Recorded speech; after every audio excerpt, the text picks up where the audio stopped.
اللہ الرحمن الرحیم۔ السلام علیکم ورحمۃ اللہ وبرکاتہ۔ آن لائن قرآن 93 چینل پر خوش آمدید۔ آج کی ویڈیو میں آج کے کیلنڈر کے ساتھ چند احادیث مبارکہ صلی اللہ علیہ وآلہ وسلم، فرمان رسول صلی اللہ علیہ وآلہ وسلم، نماز فجر اور نماز عصر کے بعد کی ساعتوں میں میرا ذکر کیا کرو، میں ان دونوں اوقات میں تیرے لیے کافی ہوں گا۔ فرمان آخری نبی صلی اللہ علیہ وآلہ وسلم، خرچ کیا کرو اور کنجوسی نہ کرو ورنہ تمہارے ساتھ کنجوسی کی جائے گی۔ حضرت ابو موسیٰ عشری رضی اللہ تعالیٰ عنہ سے روایت ہے، رسول اللہ صلی اللہ علیہ وآلہ وسلم نے فرمایا، ایک مومن دوسرے مومن کے لیے عمارت کی طرح ہے اور عمارت کا ایک حصہ دوسرے حصے کو قوت پہنچاتا ہے۔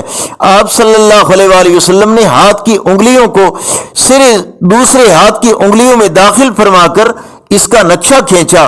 حضرت برا بن عازب رضی اللہ تعالیٰ عنہ فرماتے ہیں، ہم نے نبی کریم صلی اللہ علیہ وآلہ وسلم کے ہمراہ 16 یا 17 مہینے تک بیت المقدس کی طرف منہ کر کے نماز پڑھی، پھر اللہ تعالیٰ نے ہمیں کعبہ کی طرف رخ کرنے کا حکم دیا۔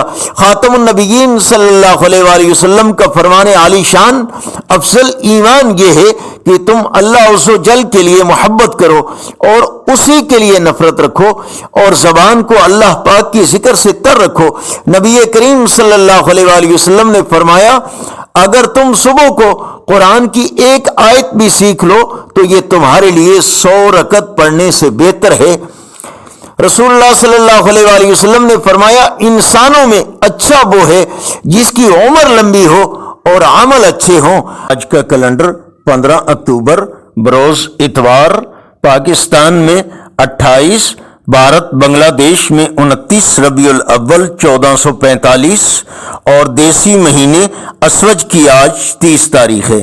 روزانہ کیلنڈر کے ساتھ چند آیات و احادیث مبارکہ حاصل کرنے کے لیے صدقہ جاریہ کی نیت سے اس چینل کو لائک، سبسکرائب اور شیئر کیجیے۔